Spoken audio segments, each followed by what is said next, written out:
Hello friends, welcome to Rathi's kitchen. நான் உங்கள் ஏமா பேசுகிறேன். இன்றைக்கி நம்ம சேனலில் சிக்கன் எக் பொடி மாஸ் எப்படி செய்கிறது பார்க்க போகிறோம். ஃப்ரெண்ட்ஸ், இந்த ரெசிபி செய்கிறதுக்கு 10 நிமிஷம் போதும். பேச்சுலர்ஸ் பிகினர்ஸ் கூட ரொம்ப சுலபமாக செஞ்சிடலாம். ரொம்ப டேஸ்டியாகவும் இருக்கும். ரொம்ப ஹெல்த்தியான ரெசிபியும் கூட. இந்த ரெசிபி எப்படி செய்யலாம் நம்ம வீடியோக்குள்ளே போய் பார்க்குறதுக்கு முன்னாடி நம்ம சேனலில் இப்போ தான் முதன்முறையாக பார்க்குறீங்கன்னா சப்ஸ்கிரைப் பண்ணிவிட்டு கூட பெல் ஐக்கனை கிளிக் பண்ணிவிட்டு பாருங்கள் ஃப்ரெண்ட்ஸ். இப்போ வாங்க வீடியோக்குள்ளே போகலாம்.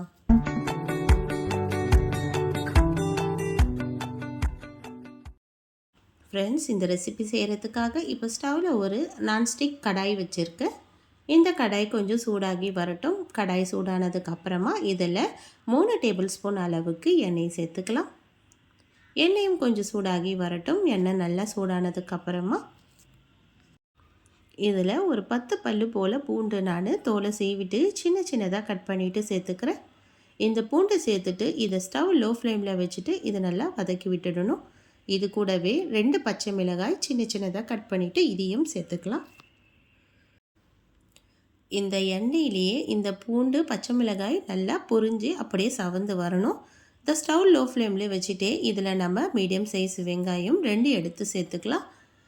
இந்த வெங்காயத்தை சேர்த்து வதக்கும் போது இந்த பூண்டும் ஈஸியாக நல்லா வதங்கி வந்துடும் நமக்கு. அதனால் இது போல் இந்த வெங்காயத்தை இப்போவே சேர்த்துக்கலாம். சேர்த்துட்டு இதையும் நல்லா வதக்கி விட்டுடலாம்.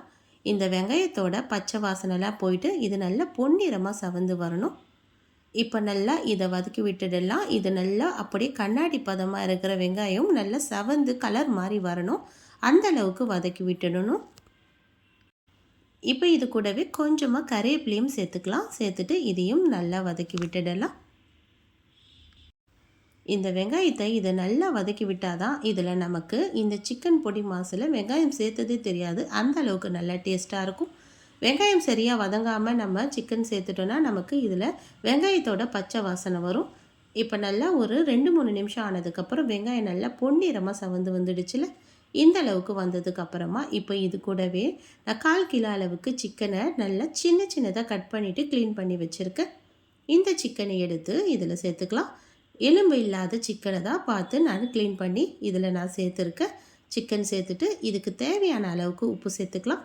உப்பு பார்த்து குறைவாக சேர்த்துக்குங்க. நமக்கு பத்தலைனா கூட அப்புறம் எக்ஸ்ட்ரா சேர்த்துக்கலாம். நான் இப்போ 1/2 ஸ்பூன் அளவுக்கு தான் உப்பு சேர்த்துருக்கேன். உப்பு சேர்த்துட்டு இது போல் வதக்கி விட்டோம்னா இந்த சிக்கனோட கலர் எல்லாம் ஓரளவுக்கு மாறி வருதுல்ல. இந்த அளவுக்கு வந்ததுக்கப்புறம் இதில் மஞ்சள் தூள் 1/4 ஸ்பூன் அளவுக்கு சேர்த்துக்கலாம். இப்போ மஞ்சள் தூள் சேர்த்துட்டு இது போல் நல்லா கலந்து விட்டதுக்கப்புறமா இதில் 1/2 ஸ்பூன் அளவுக்கு மட்டும் இஞ்சி பேஸ்ட்டு மட்டும் சேர்த்துக்கிறேன் நான். பூண்டை நம்ம சின்ன சின்னதாக கட் பண்ணிவிட்டு சேர்த்ததுனால இதில் நான் பூண்டு சேர்க்கலை. அதனால் இஞ்சி பேஸ்ட்டு மட்டும் 1/2 ஸ்பூன் அளவுக்கு சேர்த்துருக்கேன். ரொம்ப அதிகமாக சேர்க்க வேண்டாம். சேர்த்துட்டு இதையும் நல்லா கலந்து விட்டுடலாம்.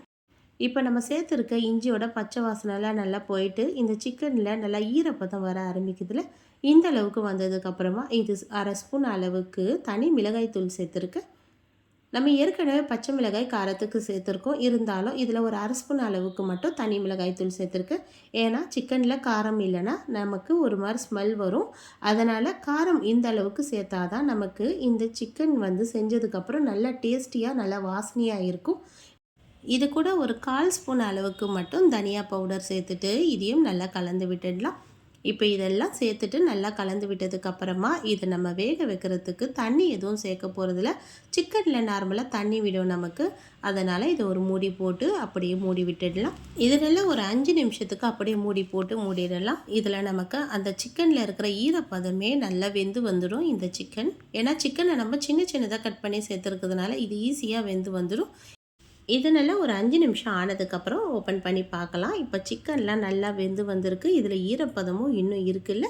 இந்த அளவுக்கு வந்ததுக்கப்புறமா நம்ம வேணும்னா ஒரு சிக்கன் எடுத்து செக் பண்ணி பார்க்கலாம். சிக்கன் நல்லா சாஃப்டாக வெந்து வந்துருக்கும். இப்போ பார்த்திங்கன்னா எடுத்து பார்க்கும்போது இது கையில் ஈஸியாக உடஞ்சி வருதில்ல. சிக்கன் நல்லா வெந்து வந்துடுச்சு. இந்த அளவுக்கு வந்ததுக்கப்புறமா இப்போ நான் இதில் முட்டை சேர்த்துக்க போகிறேன்.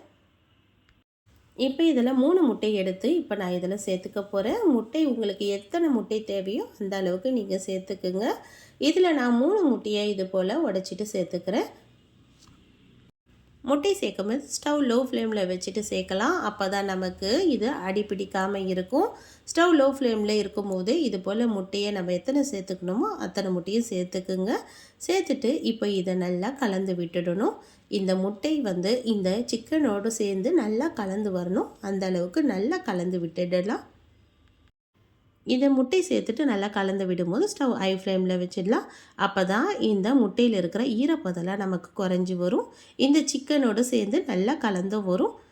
இப்போ இது நல்லா ஈரப்பதெல்லாம் நல்லா குறைஞ்சி வந்துடுச்சு. இந்த அளவுக்கு வந்ததுக்கு அப்புறமா நம்ம அப்படியே இதில் கொஞ்சமாக கொத்தமல்லி இலைகள் தூவிட்டு ஸ்டவ் ஆஃப் பண்ணி விட்டுடலாம். அவ்வளோதான், சூப்பரான சிக்கன் எக் பொடி மாஸ் ரொம்ப சுலபமாக ரெடி ஆகிடுச்சு. பாருங்கள் ஃப்ரெண்ட்ஸ், எவ்வளோ சுலபமான ரெசிப்பியில் இது ரொம்ப டேஸ்டியாகவும் இருந்தது. கண்டிப்பாக ட்ரை பண்ணி பாருங்கள். இந்த சிக்கனோட ரெசிபி வந்து சொரா புட்டு மாதிரி ரொம்ப டேஸ்டியாக இருந்தது. கண்டிப்பாக நீங்களும் வீட்டில் ட்ரை பண்ணி பாருங்கள் ஃப்ரெண்ட்ஸ். என்னுடைய சின்ன பையன் சிக்கனும் சாப்பிட மாட்டான், முட்டையும் சாப்பிட மாட்டான். ஆனால் இது போல் சிக்கன் எக் பொடிமா செஞ்சு கொடுத்தோன்னே, அம்மா இனிமேல் அடிக்கடி இதே மாதிரி செய்யுங்கம்மான்னு சொல்லி கேட்டான். அந்த அளவுக்கு நல்லா டேஸ்டியாக இருந்தது. கண்டிப்பாக ட்ரை பண்ணி பார்த்துட்டு எப்படி இருக்குன்னு எனக்கு மறக்காமல் கமெண்ட் பண்ணுங்கள் ஃப்ரெண்ட்ஸ். இந்த வீடியோ பிடிச்சிருந்தால் லைக் பண்ணுங்கள். தேங்க்யூ.